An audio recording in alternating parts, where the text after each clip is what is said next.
Hello and welcome to Get Into Games on Air, a podcast about board games and the people who play them.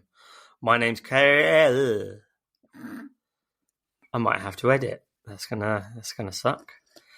My name's Kale. My name's Kale. Hello and welcome to Get Into Games on Air. What?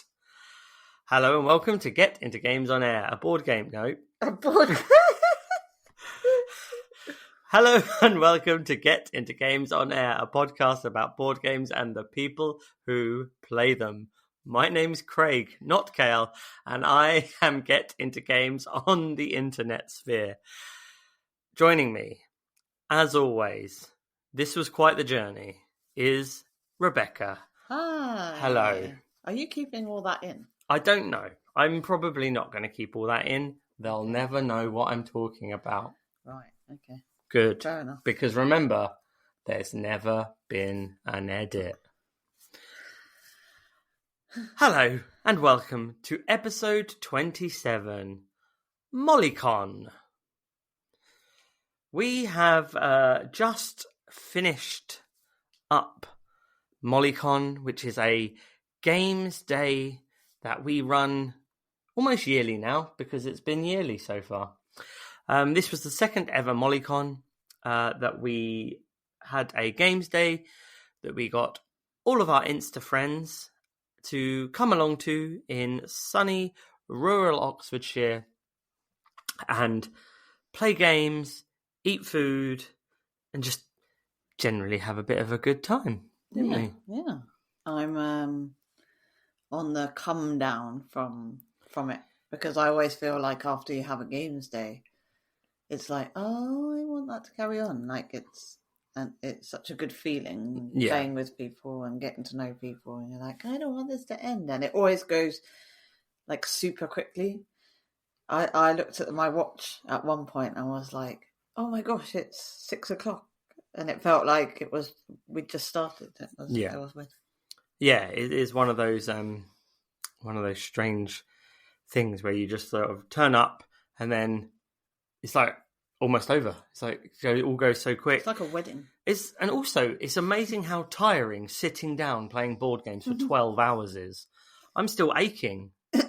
And I don't have the COVID aches like I did last year. I just have the normal aches. Yeah. But yeah, so in this episode, we're going to talk all things MollyCon. We're going to have some lovely voice notes from friends who came to the wonderful shindig that was MollyCon, as always.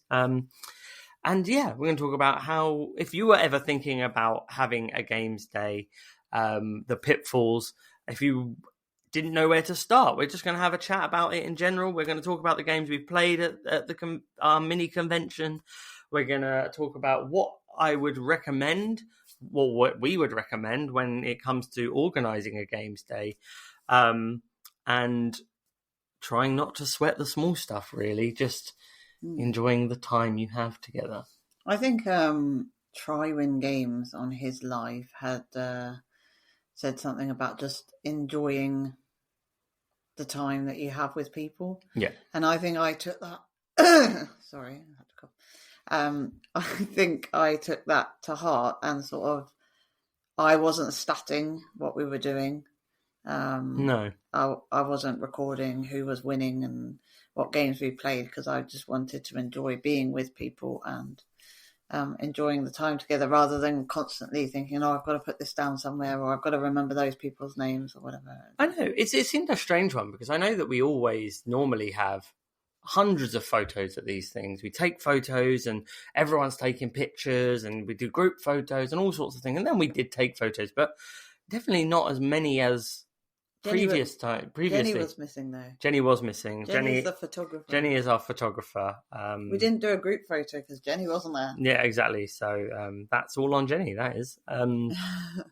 But yeah, we seem to all be very much more there in the moment, gaming with each other, chatting to each other, having a laugh, just keeping entertained and keeping the ball rolling and learning new games and teaching games and yeah. So, for the lovely people who are listening, if anyone's listening. Hello, lovely people. How did you go about organising said games day? Let's start there, shall we? From previous years or just this one? Just like, how would you go about organising a games day? I think if you are wanting to meet up with friends and have a big 12-hour monster gaming session with a group of people, I think location is one of the key factors. Mm-hmm. Having a hall big enough that isn't too cramped to have a larger number of people, whether that's 10, 20. I think we were about 30 people at one point. I think that's quite a good, like, it's a big number of people. There are loads of tables, loads of things going on, but it didn't feel too cramped. The village hall that we were in, we were quite lucky that we get that village hall at I think price and money and cost is something that you've always got to think about. And that's something that we definitely thought about, especially with the village hall that we use. We get a good deal on it, which is good. So that's really nice. We have comfy chairs as well. But part of that cost thing is working out how you're going to have friends and how you're going to feed everyone. And our sort of gaming group, ever-growing Instagram gaming group. Oh, that's a tongue twister. Instagram gaming group. Yeah. Instagram gaming, that's the problem. Try saying that when you're drunk. Turns out I just did. No.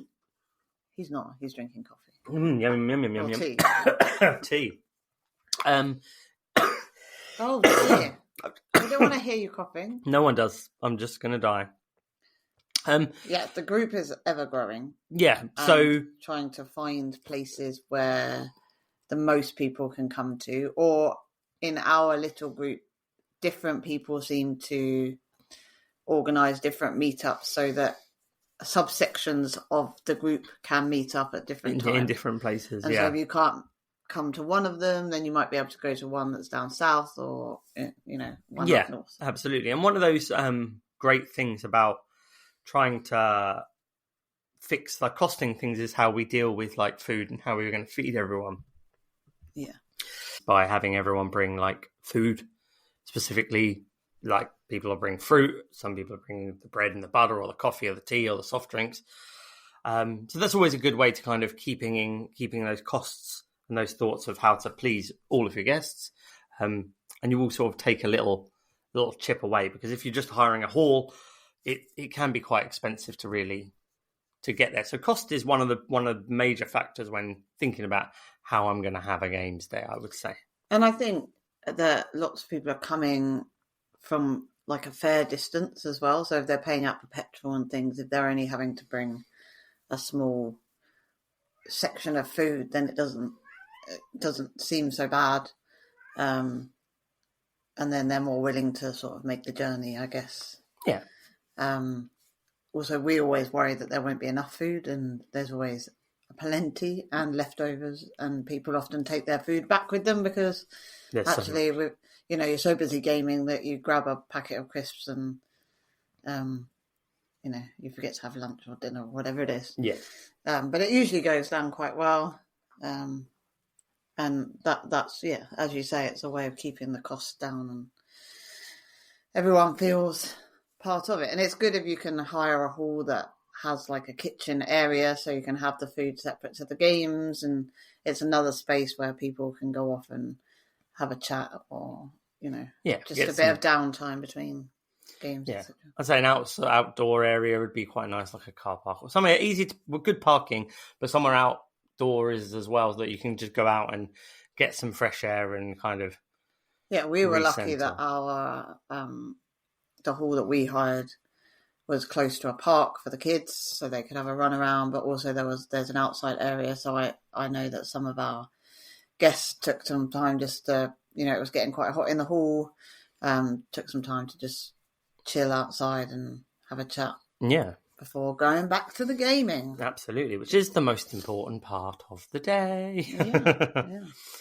So how do you get these people to come to your games? You just say, come.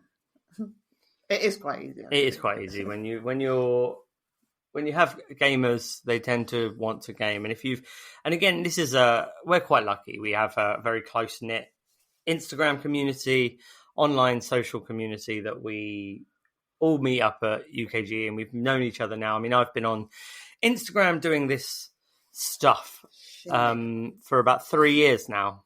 And yeah, made some very lasting friendships and been lucky to meet a lot of people and making new friendships. So I'm a bit of a social butterfly. I'm very shy and quiet and internal. Yeah, right. But I like meeting new people, and a way to meet new people is to just drag them to a games day. I think also you so certainly for me, you interact with some people in the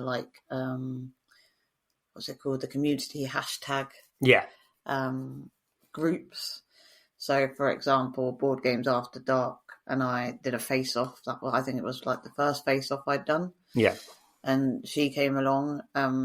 So you have that sort of connection with people. You kind of know them through that. You don't necessarily know them, but you get to know them at the games day, which is one of the things that's so brilliant about. Yeah, absolutely. So everyone knows a group of people, and then you get those groups of people together, and then they all kind of get on better. And one of the ways that we do always with Games Day that I find is a really good way to get to know people and get to talking to people, which we will get onto a bit more about games that we play, is things like Blood on the Clock Tower. Games bring people together. Big 10-person games of certain drafting games, or Blood on the Clock Tower, where you can just have a big social deduction game where you're having to talk to people and having to do that kind of thing. So it gets rid of that anxiety. It gets rid of that stress. You don't have time to worry about anything. It just is, you're just ready to go, and you're talking, you're having a laugh, and everyone's there for the same reason, and that is their love of the hobby and the love of just meeting new people. And I think that you organised an Instagram group chat. Mm-hmm. So people were able to say, I'm bringing this game, I want to teach this game, I've got this game I want to show off. Yeah. So you're not necessarily bringing duplicates of games, and in that way you kind of people sort of set up games that they might want to play. And if people are selling games or trying to cull games, it's a nice way to swap games or sell them or that kind of thing. So it saves postage and all that malarkey as well, which is very nice. So I written a list of sort of pros and cons to running a games day, and there's far more like pros than there ever are cons, but I feel like it is important to mention some of the things that you do need to be aware of, I guess, when you're organising a games day. So should I go through that and then you see what you have? I'll chime in. Yeah. I like chiming in. So my first pro is that it's a great chance to play games at higher player counts. Yes. So for you and I, we often just play 2-player games because obviously the kids go to bed, and then most evenings we'll play games and interact with each other that way. And so things like last year we played a massive game of 5-player. It was a 5-player game of Scythe, yeah. Game of Scythe, which is something that I don't think that you would get to do so much at UKG. You might get to do it at Aircon, but I don't know anybody who's taking Scythe to one of those conventions type thing. So it's a good chance to play some of those bigger games with, your gaming group. Yep. Which is really enjoyable. Yeah, and I think it was good because you played, and it's very rare. Like, we love Planet Unknown; it's a great game, but we rarely, if ever, play at 6 or 5. I think we played it at the max. I think we played it at 6 with PJ when he came from America earlier this year. But it's rare occasionally. It's so rare to even play it with more than 3 or 2. Even to the point where in Planet Unknown, you have objectives that are between players. Yeah. But obviously when we're playing it 2-player, it's shared objectives. And so that makes it really interesting. Yeah. Yeah, it changes the way games are played, and it's the way they're meant to be played. Another pro for me is that we got to try a lot. And I would say this time round more than the previous MollyCon. Yes. We got to try a lot of new games to us without having to buy the games. Yes, definitely. Which I think is, it's like showcasing a game. I'm sure you can do it at UKG, you can do it at Aircon when people are showing off their games, but you don't often have time to play a whole game, so you don't often get to see it come to completion or whatever. Yeah. And so we tried Return to the Dark Tower, which is something that I know you've wanted to try for a long time, but it's not something that we would just go out and splash £200 on. We will now. So you got to try that. I got to try Grand Austria Hotel. Yeah. We got to try some little draft and lots of games. But great place to try them out without having to spend out money and then you find you don't like it or exactly so that's good. The next one I would say it's great to be able to get to know people in an informal setting. Of course, we all have the games in common. So we all love playing games. So then it's easy to go, right, who wants to play this game? And then while you're sat around the table, you then get to know the person behind the player, as it were. That's it. And it's far easier. I'm not the social butterfly you are. But I find it far easier to talk to people when you've got the game between you and you're sort of talking about the game and things you like about the game, and then it goes into family life, etc. So that, for me, is I think it's a really good way to meet people and get to know people and on a different level and be able to actually enjoy each other's company in that way. I think there's been times now that we've met people through Instagram, met people through the games at these game days and things like that, and now we could meet up and go out somewhere. We've been to Legoland with our friends and stuff like that we've met through gaming, and we didn't play a game. So you're actually making lasting friendships that are more than the hobby, but the hobby is bringing us together. And there's some people this time round, like May from Play Together Board Gaming, who we've seen on occasion in different places and sort of waved to, and I've never sat down with her and actually talked to her, and she's really cool, and it was just so nice to actually be able to sit down, and I don't know if you played a game with her, but I played a game with her, but just to get to know her as a person a bit and find out what makes her tick, and it's cool.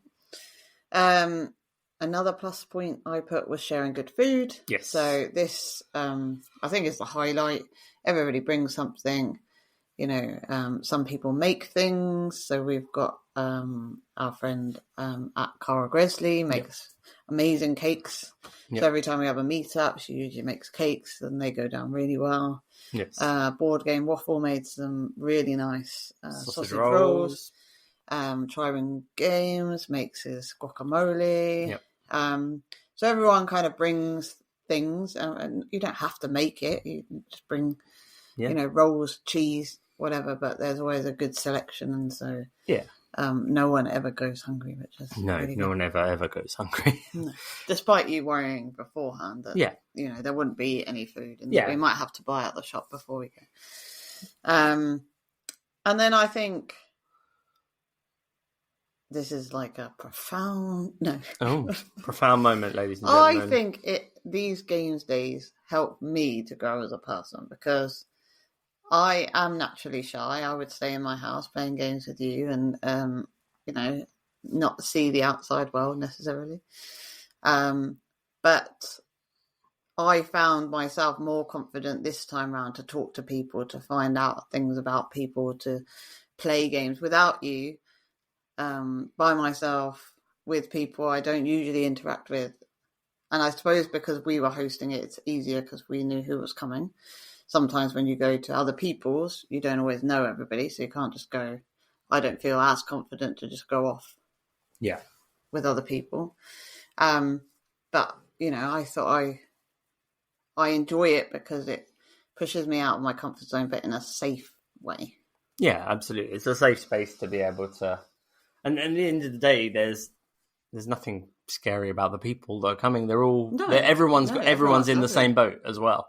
Everyone's sort of coming and going, oh, there's new people or some new people, and that's just what's really good. And it is a growing thing. It's something that we all do. We all meet new people, and there's always nerves when you meet new people. Just some of us take that nerves and turn it into energy, and some of us turn it into silence. Nervous. So the downsides, I would say, there's only a few, and they're sort of specific to your situation, probably. Yeah. So for us, one of the things that we have to think about is how we're going to manage the kids. Yep. They usually come for a little bit of the time during the day, and then we have been lucky enough to drop them at the grandparents for the evening so that we can have the best of both worlds and enjoy them being there. And our friend Meeple Soup played some games with our kids, and we're very grateful for that. And we were able to take them to the park, etc. But it's nice to have a bit of both, because it's hard work kind of looking after the kids. And normally these are family game days, so we normally get quite a few kids and stuff like that coming along, and it's nice to see them all playing together. We normally set up a few games for them to play. We had things like Toss It set up and some other bits and bobs, Giant Double, that sort of thing. But we want them to be involved, because they're the next generation of board games. So we want them, we want them playing board games and that kind of thing. So, and I think Alana was able to teach Meeple Soup Dirty Pigs. And so she was in her element. She was like, I got to teach a game. Can I teach more games? So she's growing up to be a board game lover, and she wants to teach the games that she likes. Another negative I would say is when you're the host. I mean, I don't know how it was for you, but I always worry that you've got to make sure everybody's involved and people are having a good time. I was constantly scanning the room, kind of just. I knew everyone was having a good time, but just checking no one was by themselves, no one was left out. Everyone had a game to play, and if they weren't involved in the game, encouraging them to come and sit, watch the game, that kind of thing. Because the worst thing would be for them to go home and think they'd had they just sat on their own or sat without and people. We had a lady who came from Denmark, I think. She was on holiday. And it would have been horrible if she'd made the journey to come and then hadn't been welcomed into the group. But I was involved in a game at the time when she arrived. So was I. And I think it may have been John or somebody else had scooped her up and said, come and play, or it might have been Nick. Which is really lovely, because no one really knew her, but it was nice that she could then be involved. And that was just like a timing thing. Like, I spoke to them on Instagram. They were in Scotland. We made a joke. She was like, oh, when are we meeting up to play games? And I made a joke.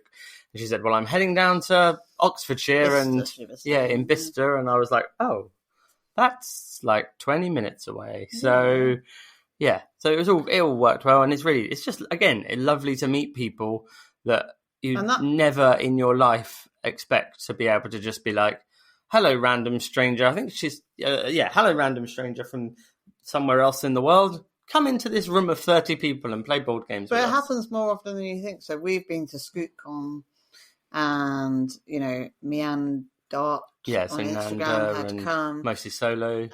So people do come. If they're invited, they want to meet up with people that they know playing board games. So you'd be surprised how far people will come for a game. Yeah, but overall, it's just not to worry yourself. Like it is a worry, and it like you said earlier, I was a bit like, well, what happens if there's not, because we put a food list out and people essentially will put their names next to a food list on the food, and if things aren't like said, you kind of panic and go. You were like, is there going to be anything to put in the bread? Because we've had people say bread and people say butter, and cheese, but nothing else. But and then all of a sudden everything came and the fridge was overfull, which was good. I think the only other thing to be aware of, and I don't think it happens so much in our groups, but is the clicky groups. So, you know, you wouldn't want to have a games day where the same people are always just playing games together. I don't think it happens. It definitely didn't happen. Yeah, everybody was moving around and playing with different people.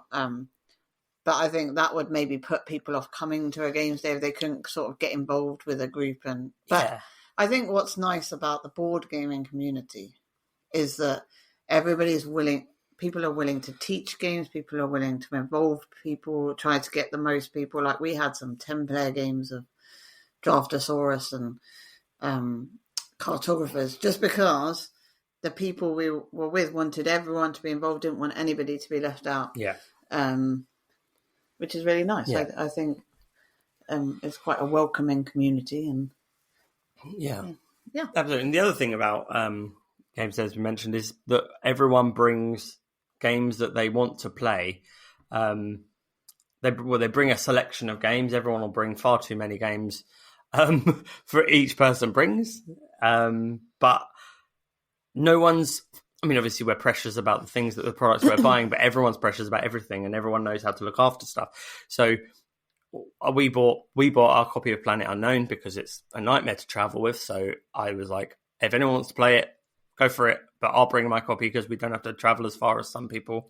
But people are very kind and ask, don't they? It's like, can we play? Do you mind if I play this? And it's like, of course, that's why they're there. So there's essentially a massive library of board games that people can just like actively use, and no one minds because everyone knows that we're all going to be respectful of each other's expensive hobby that we've like got. The only bigger library of board games would probably be through Rent, Shuffle and Roll. Rentshuffleandroll.co.uk rent board games to you, the listening public, to play board games at your whim, because board games, as I said, are an expensive commodity and we can't all just buy hundreds and thousands of board games, but it's ideal to be able to pay a fraction of the amount, play them and then send them back. And that is why Rent, Shuffle and Roll is a fantastic, fantastic proposition. And if you use the code GITG50, that's GITG50, you will get 50% off your first month of rentals through Rent, Shuffle and Roll, because Rent, Shuffle and Roll sponsor this podcast. This podcast, Get Into Games on Air, is sponsored by Rent, Shuffle and Roll. I styled that one out and I aced it. You did. But I know some people who listen who then signed up to Rent, Shuffle and Roll and forgot to use a code. Yes, so don't forget. Remember to use your code. Use your codes. Yeah, so they're my positives and negatives. I mean, I'm sure other people have others. Yeah. But they're the things that sort of sprung into mind when I was thinking about a games day. To be fair, I don't even think the negatives really are negatives. They're just things to be aware of. Yeah. Yeah, don't expect like everything's going to be plain sailing, but also don't get in your own head about stuff. Yeah, but like we turned up and we'd forgotten the sugar for the tea and coffee. And somebody milk. Else was bringing sugar, I think. However, we hadn't thought of that, so you went out quickly, went and got some milk and sugar, and it all sorted itself out fairly quickly. But I think, we're going to have a games day and you're going to host it. And the main thing is just to enjoy it because, you're there with your friends, presumably, that you've invited. And, Should we hear from some people that came to the games day? So first up, we're going to listen to Steve Godfrey from Board Game Waffle and about his thoughts on MollyCon. Hi, just want to say thanks again for organising another awesome get-together. It's so cool. We have these little meet-ups where you can meet new people, meet up with people we haven't seen for a long time, get to play games with them. These are becoming like the highlight of my year. And they just go to prove how awesome and friendly and welcoming everyone is in our little slice of the internet. Highlight, I think, definitely was our little yearly game of Scythe with Brian and Ali, and we got to play with Stuart. Not you guys, unfortunately. It was a lot less fighty, though. And that's got nothing to do with you not being there, Craig, I'm sure. Every time I come to one of these things, it's becoming less and less like a bunch of random people meeting up to play games, but more like a family reunion. But a family reunion where you actually like your family. Yeah, I mean, I think that's hits the nail on the head, really. It is like a big extended family reunion. Yeah, it does feel like, it could be your cousins or your, aunties and uncles or whatever. Yeah, exactly. And I think the more we do them, the more you find out about people. They do become not people from the internet or from Instagram. They're actually, real people with real lives. And actually, I want to spend more time with them because they're really cool people. And yeah, that's it. I don't know what you meant about the fighty though. I don't know. I don't know what you meant. So I took the kids to their grandparents. Yeah. And came back and found them playing Scythe. And if I'd known they were going to play Scythe, I probably would have joined in, but I was just too late to the party. Yeah. But they wanted to play a 7-player game of Scythe, but I also thought that's about 6 hours worth of it could be a long old game at that player count. But yeah, maybe next year we'll get back into the game of Scythe. So thank you, Steve, for your kind words. And Steve also taught me Grand Austria Hotel. We didn't get to play the whole thing, but we got a good taster session, and I really enjoyed that game. Yeah, it was good fun. And and he makes wonderful sausage rolls. So there you go. They were really nice. They were really good. They went down a treat. They went very quickly. Mm-hmm. Okay, then we have another message from MZ, who is Nerdy Girl Gaming on the Instagram and all them good channels. So let's have a listen to what she has to say. Hey, MZ from Nerdy Girl Gaming here. My main highlight of MollyCon was getting to play games with lots of awesome people in real life. It's so cool how welcoming and friendly the Instagram board gaming community is, and it's nice when we get the chance to get together and play games. Another highlight was the food. There was just so much amazing food on offer. Cara made some delicious cakes, and Steve, who is Board Game Waffle on Instagram, made some banging sausage rolls. In terms of games highlights, Nick from Board Game Review UK taught 10 of us Draftosaurus. Well, 9 of us, the 10 was including Nick. And we all played it at 10 player, which was pretty fun. Another highlight was Cartographers. We played a big game of that, and Cara taught us that. And I am now addicted to it and keep playing it on Board Game Arena. Dan and Paige from boredom.games.weymouth, they bought Terrascape. I kept seeing it on their Instagram feed, and I was hoping and praying that they would bring it with them, and they did. So it was nice to play that and to see how that worked. And thematically, it's stunning. I really want it. I love horror games, so yes, really fun. As well as a final highlight, it was good to play a game of Blood on the Clock Tower with Craig as the storyteller, and it was nice to play Blood on the Clock Tower with some different people, and it was good to secure a good team win when I discovered that Brad was evil, when he tried to kill me when he knew I was the mayor. Shenanigans. It was a super fun day. I can't wait to do it again sometime soon. Thank you, Becky and Craig, for organising it. It was such a fun day. Thank you. Yeah, I got in on the game of Terrascape, and it was really good, and I'm glad I also got to play it. But yeah, I think just getting to experience different games that you don't have in your collection with different people in different ways is. But yeah, that's another thing. Like I know that MZ plays a lot of like Blood on the Clock Tower and things like that, but plays it with her main group. So being able to play those games with different people and have different things happen and enjoy games differently, which is always a very cool way to play. We also have a voice note from Chelsea from Board Games After Dark. So let us hear what she has to say. Hey, it's Chelsea from Board Games After Dark. So I've just attended my first community arranged board game event, MollyCon, thanks to Craig and Becky. I've previously attended UKGE, but it's a bit manic there to say the least. So you can't really talk and game with people as well. So this is a really lovely opportunity to just get to sit and talk and play games and eat lots of good food. And my husband came along too, and he was welcomed as if, he's one of us. Got to play games at a higher player count, which I never get to do, so that's lovely to see the different dynamics there. Got to play games on my wish list, got to play games I've never even heard of.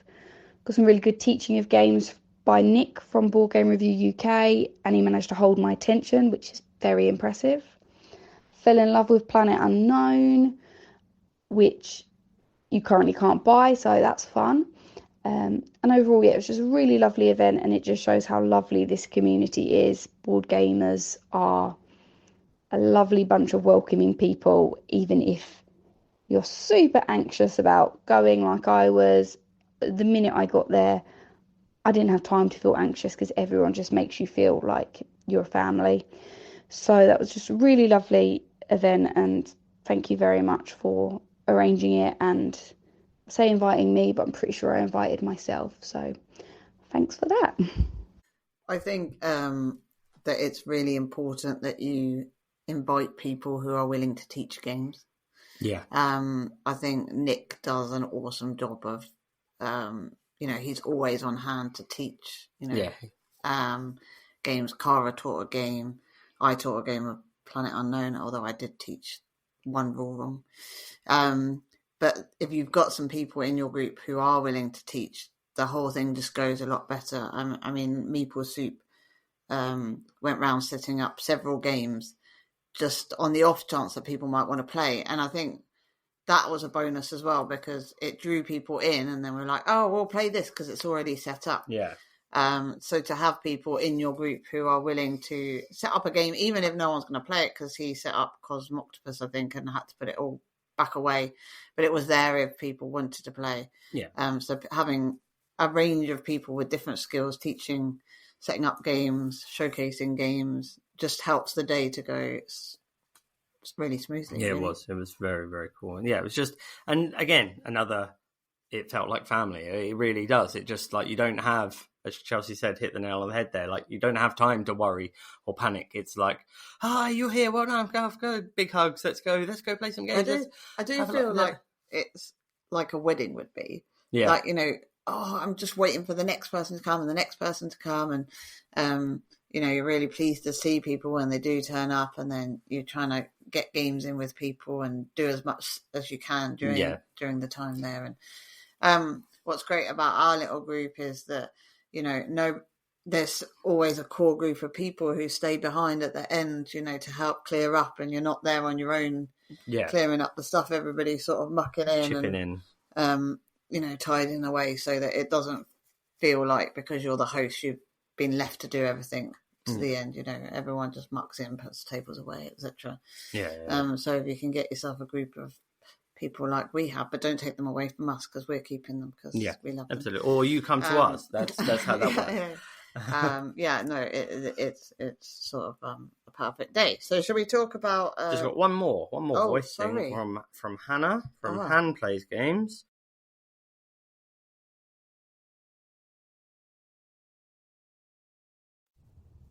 Hello, it's Hannah from Han Plays Games.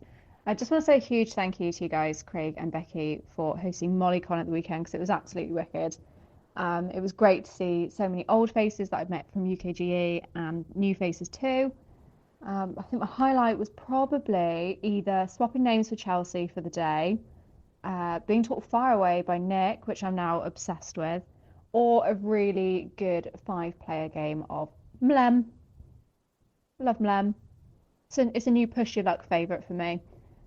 So thank you again, and I hope we can all do it again soon. Also,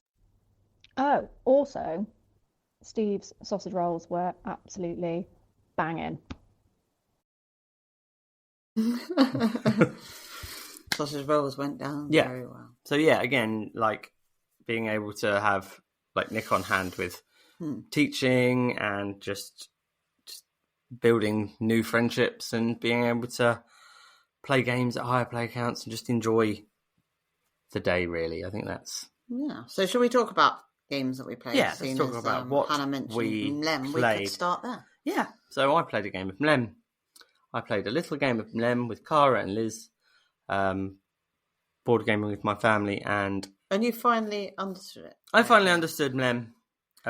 We all understood it up until this point. We all got Mlem off the shelf, and we sat down and Liz said, "Have you played it?" I was like, "Yes, once," and she was also said, "Yes, I've played it once," and then Cara was like, "I think I've played it twice." So she was rules master because twice is more than once. That is math. Yeah, I really like it. It's one of those games I do really enjoy, but because I know people have it in our game group kind of thing, I don't know if I need to own it yet. It's very cute because it's cats. The push your luck of the rolling the dice is great. I feel like the odd times I play it, like because I don't own it, I don't play it loads. Because I feel if you played it loads and loads and loads and loads and loads, you'll get bored. You get used. It's nothing new. You're doing the same thing constantly. The dice, what you need to roll, never changes. What catastronauts you send onto your ship, and your shop. That's a whole different. That's true. Never changes. So I feel like I think it's one that I would always play if people ask me, but I don't need to own it. Yeah, it's. Yeah, I think it doesn't have the replay. It's also rapidly cooled. It was like hot for 5 seconds for the beginning half of the year. It was like, this is the best game in the world. It's cats in space, and you should buy it. And it's blue, and I think the box is soft. Where we went wrong is the first time we tried to play it. I'm pretty sure was on BGA. Yes, it was. And you were doing it on your phone, and it was so it does this. It does this thing where, because there's a track going up on BGA, it sort of scrolls for you. Yeah. But on your phone, it was just going a bit fritzy. It was bouncing up and down. So I think you just ended up being like totally confused by what was going on. But then we played it with Games with Beanie and My Shelf Life, and like I understood it. Yeah. And you were still a bit like, I enjoyed it, okay, but I was sort of like, this is cats and dice. But then stick with it, I would say, and then it's probably I think everyone is probably less confused about it than me. But I enjoyed Mlem. It was nice, and it was also nice to play with different people. Yeah, I don't think I've ever played a game with. Well, I might have with Liz and Cara. I think I have, but yeah. So I played a game with some different people. So I played with Board Game Waffle Steve and Photo Leave. I believe her name is Leave. I don't know if I'm pronouncing it right. I apologise if I'm not. And May from Play Together Board Gaming, and we started a game of Grand Austria Hotel. I had to apologise to Steve because I had to leave the game, and we swapped in for a bit.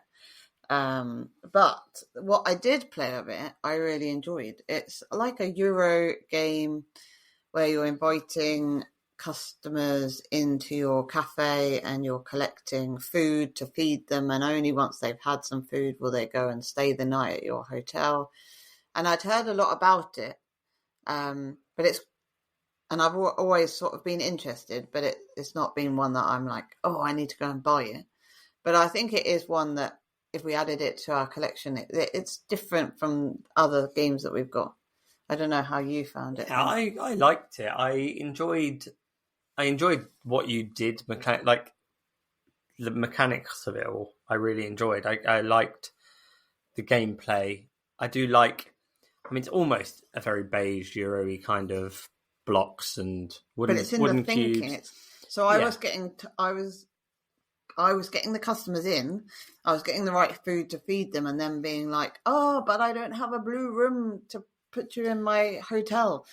And so that kind of strategy of what to do when, and I like the action selection is based on dice. So you roll a whole load of dice, and then they do so if you roll a 1, it does a certain action, like gets you strudel and cake. Rolls a 2, you get wine and coffee, etc. But the strength of the action is determined by how many dice you have of that type. So, for example, if you had 4 number 2s, you could get 2 wine and 2 coffee, etc. But if you only had 2, you could only get 1 wine and 1 coffee. So that is really interesting to me. And now I've had a taste of it, I almost need it now. Yeah. To me, I was like looking at the art, just the art feel of it was very Taverns of Teethenthal as well. That kind of, that really cool little like artwork. But it's cool because when you've got the room that you put the people in, it's got it's like a square token that you put over the door. Yeah. And it's got the lady with the welcome sign, but then when it's occupied, you turn it over and it says in German, bitte nicht schön or something, which means please don't disturb. Yeah. I was just like those little details, just super cute. It was good. So that is one I might try. So I might have to bench shuffle roll. Yeah. Get it. Yeah. So a big one, and I think maybe a highlight for you. Yeah. Was Return to the Dark Tower. Yeah, I've always looked at it and gone, no, I really want to play that. It looks good. And then I was like, oh, it's come back into stock on a retailer's website. And I was like, okay, interesting. But I really want to play that. And it's quite expensive just for the base game. Then we got a chance to play it. And now I want it. Yeah, so Meeple Soup bought his copy with all the expansions. Fully kickstarted, oh my God, pimped up edition with minis and like just incredible. So for those people who don't know, it's a game that's run by an app. Yeah, it has a massive tower in the middle, which you drop skulls into, but the skulls might come out the bottom into the areas that are like quadrants. Yeah, north, south, east, and west. Yeah. However, they might stay in the tower, and the tower has compartments which, as you play through the game, you're told to take parts off the tower, which then allows more skulls to fall out. There's events where it says, it's going to be raining fury or something, and then 3 turns later, hundreds of skulls. Well, you start dropping skulls in, and there's a point with an event, because every time you drop a skull in, it will scan, the tower's connected by Bluetooth to the app.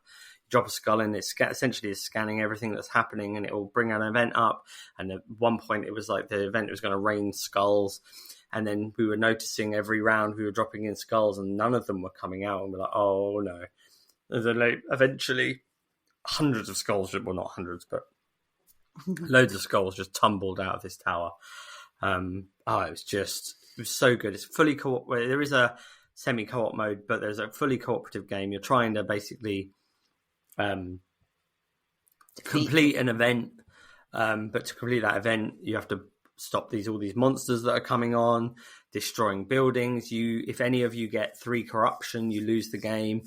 There's a lot of lost conditions if you run out of skulls because they're all in the mountain, or they've been taken out of the game completely. Then, so the Kickstarter edition has minis for all the baddies and spiders and things that come out.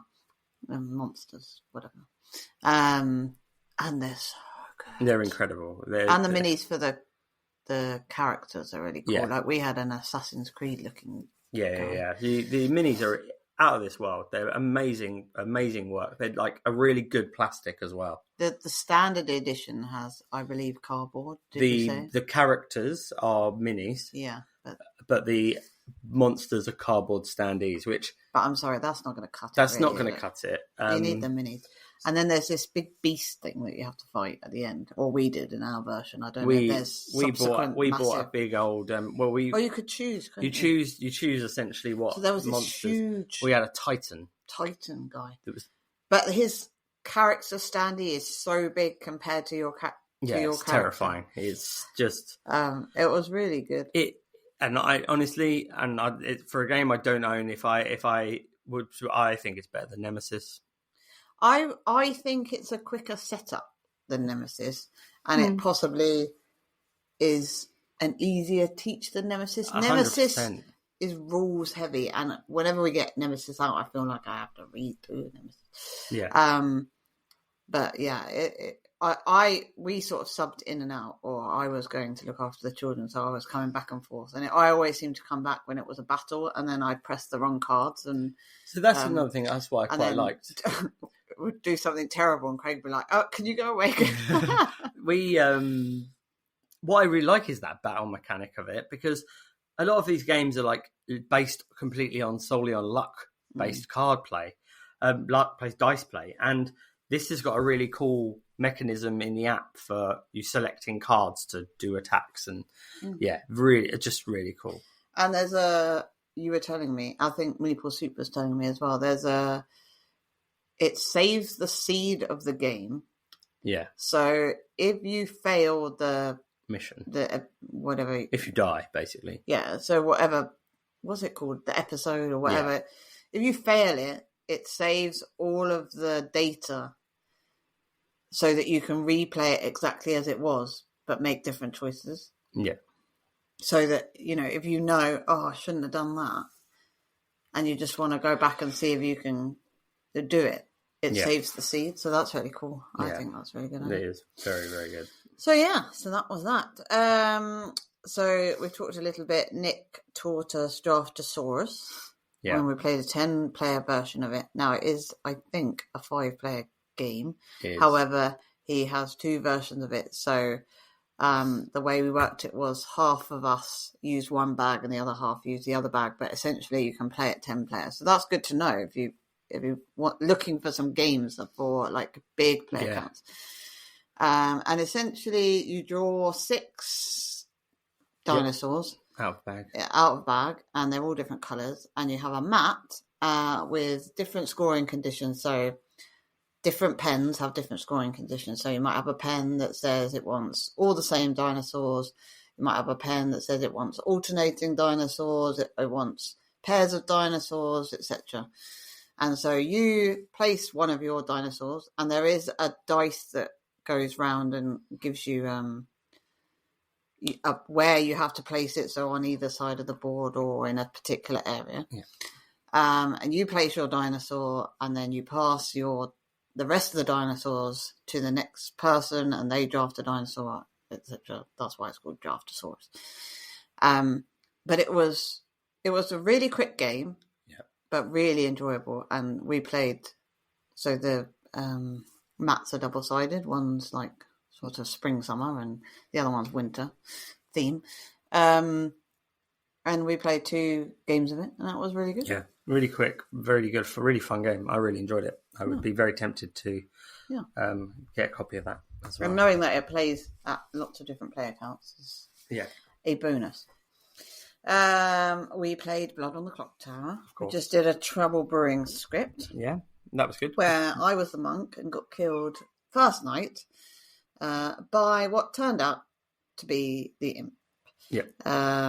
I trusted him because he said he was the empath. Yep. And turns out he was a big fat liar. Yeah. And it was great fun. And it is the one time in the year, usually, when I can get to play my favourite game in person.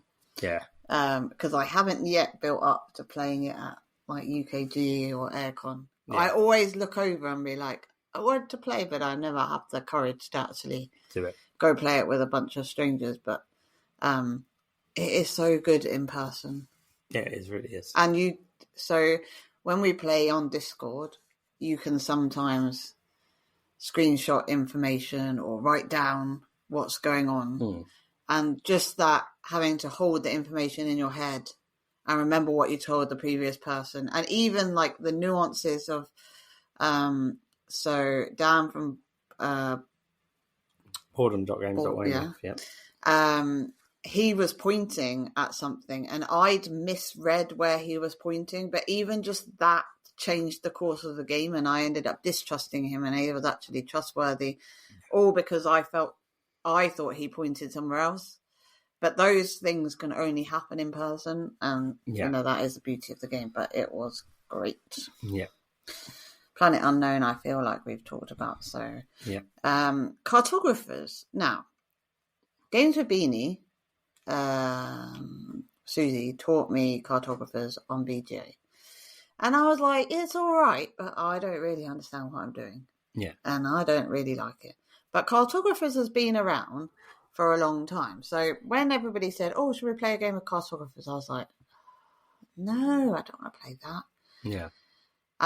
Cara taught it to us. And as soon as I started playing, I was like, oh, this is how you do it. And then suddenly it became fun. And I totally got what you're supposed to do on BGA, which I hadn't. So a bit like your Mlim moment. Yeah. And I agree with Nerdy Girl Gaming that actually now, if I saw it, I might consider getting a copy because I actually really enjoyed it. Apart from the only thing I think that's difficult about it is the drawing of the terrain. Like a coloured pencil would be far easier. Most time I see people playing it, they colour it in. Yeah.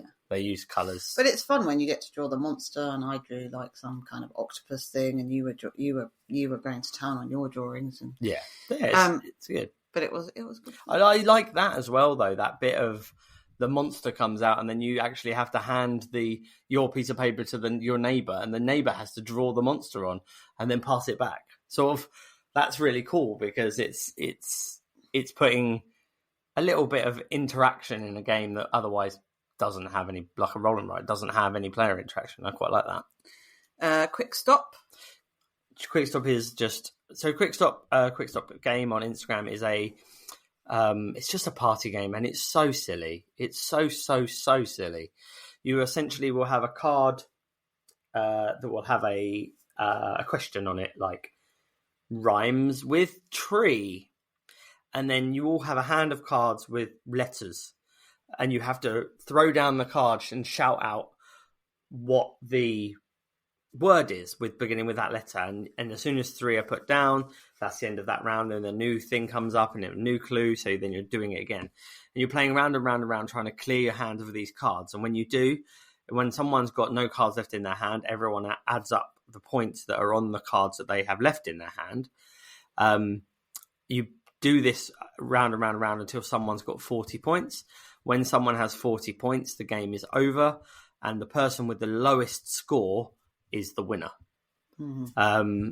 It's just. But we were playing Grand Austria Hotel, I think. Yeah, you were. And then there's just raucous laughter and hilarity coming from your table, and just all sorts of silliness and people shouting out some obscenities. Words. Yeah, it went from board game to board games in the gutter very, very quickly. But it was worth it. It was so good. Terrascape. Now, Terrascape it looks awesome. It's basically this house that stands in the middle of the table. Inbuilt into the house is a dice tower where you roll your dice when you're fighting. Essentially, the idea is that you sort of lost your way and found yourself to this abandoned house, but there's a serial killer or something to that, and you've got to try and escape. It's a one versus many, so there's one person playing as the serial killer behind the house, and you're on the other side. We played it with 3 against 1, and it's sort of hidden movement. So you're moving around the house trying to search for keys or fix the radio to call the police. All the while, the serial killer is chasing you. And if they find you in a room, then they cause damage and they hurt you. So essentially, that's the game. But the table presence of this game is amazing. Like, I saw him set it up, and I knew MZ was going to play it, and I was just like, I want in on this. Even if I'm just sat by it, I want to know what this game is. Yeah. And Dan has like all the Kickstarter-y bits to it. but it looks amazing, and it is really good fun. I like the hidden movement kind of games. It does look really good fun. It does look. I would have. I did want to play it. I would have jumped in on it, but but it was just. It's a very cool looking game. Yeah, very cool. You play well. I started playing and we were playing together. Actually, which is a bit of a trivia game. Actually, it was interesting. It's not my kind of thing, and I think it was really difficult to play it in that setting because you have to listen to some cult references. Yeah, so it would have been like a sentence about or a paragraph about something. So it could be about a movie or something like that, and the sentence or paragraph will be read out to you, but one thing in the sentence is wrong. And the idea is you are trying to interrupt the person who is reading the sentence and go, actually, it didn't happen like that. This is how it happened. So it's an interesting trivia game because it really makes you think differently rather than just asking a question. You're like, oh, actually, no, that's not right. Actually, this happened. I like the idea. It's cool. It was enjoyable. It was, but depending on what you have, who you have around the table as well, does depend on kind of like the ages of people to know some of the references, or even if you're in the same country, or if you're if you're in from the same country. Poor Liv, I don't think she had seen some of those films. But a lot of it was like Americanized or English questioning, and some of the films are very niche.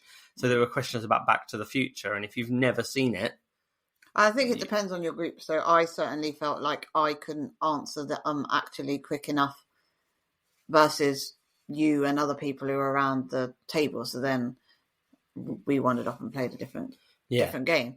But I think it depends on the group and how confident you feel to. But it's dependent on the it was very much dependent on the question. So but you can guess as well. There was some questions about things that I was like, I have no clue. And then there was a question about Batman comics, and I was like, yep, okay, got it. Yeah. It's whatever. Yeah, no, it was interesting, but I think a quieter space pub kind of thing, or a small family get together might have been a more appropriate setting. But it was good to see it. Yeah, and it comes with loads of questions because it was quite a big box. One game I didn't play, but I saw Meeple Soup teaching it to our children, was Spirits of the Forest, which is like it's really nice. Like they're tiles, which you're collecting, but they're rectangular tiles, and you can only collect them if the long edge is visible. You can't collect them if it's only the short edge that's visible. And it's sort of set collection. And then some of the tiles end up having these circular discs on which are additional points, and you're trying to get the most of different sets. It just looked really cool, and the kids really enjoyed it. So I just thought it was worth a mention. If you like set collection, it was a nice. It looked nice. And then you played a big old game of Wandering Towers. That's the first time I've played Wandering Towers at 6 players. It's max player count. It's chaos. It's legitimately chaos. Within 2 minutes, I didn't go first. I can't remember who went first, but I think I was about the 4th person to go or something like that. By that time, I was like, I have no idea where anyone is. Because they'd all covered them up. My wizards have been crushed. The blood has been used to fill their potion bottles. I don't know what's happened, where anyone is, and what I'm doing. It genuinely was sort of like 1 minute you'd see your wizard for a fleeting second, and you'd be like, aha, it's just going to get round to me. I found him, and then squash and move and squash and move. Because in the game, you all have, is it 5 or 4? So you have 6 bottles that you need to fill, and the criteria for winning the game is to fill all 6 of your potion bottles and have all your wizards in the Raven's Keep. And that's the end game. Depending on the player count, scales to how many wizards you have. So as 6 players, you only have 3 wizards each. But they're all squashed under towers that are moving around this board continuously, and it's remembering where they've all gone. And we played it for ages, and it just suddenly ended out of nowhere. Flowering Embers, Rachel, she just did it. Like, she was like, hey, that's me done. It was sort of like, what? Huh? No. Yeah, what? Yeah. I think, it was just, it's such a good game. I imagine that it's easy to teach people what to do. Yeah. So you pick up a card and you do that. Yeah, you have 3 cards, you play 2 cards, you do the things, that's it. Yeah. And then you carry on. You can pay your potions to do an extra magic spell, which does a little thing. It's a really nice game. I feel that 6 might be too many players. I like it, but I feel like chaos, though. I do like chaos. I like chaos that I can control. I like to be the chaos. I can't control that chaos. The game was the chaos. Yeah, that's what you didn't. But I think. But also at 4 players, you have more wizards, so there's a bit more. Yeah. I don't know. I just really enjoyed it. I don't think I'd like to play it at 6 players again, just to kind of get a real feel for it. But it's good. It's good for a good. The last game of the day that we played was a game the Meeple Soup had bought and set up, which was We're Sinking. Yep.